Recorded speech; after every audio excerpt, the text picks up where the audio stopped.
আজকের রান্নাঘরটা মা আর ছেলে সুদীপ্তর ছিল। সুদীপ্ত খুব ভালো রান্না করে, মানে ও কি বলবো তোমাদের, নিজের ছেলে বলে বলছি না, ওর এটা একটা খুব ভালো গুণ। ও ভালো রান্না করে, রান্নার হাতটা যেটা করে খুব মন দিয়ে করে, যে রান্নাটাই করুক যখন করে খুব মন দিয়ে করে।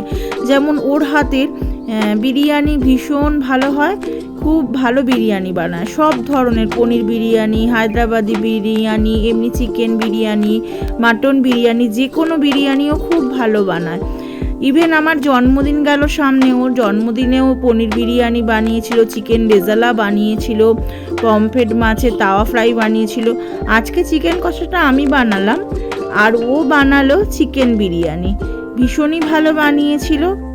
আর আমার জন্মদিনে যেগুলো আমার ছেলে সুদীপ্ত বানিয়েছিল আমার জন্য, সেগুলো তোমাদের সাথে আজকে শেয়ার করলাম। Thank you.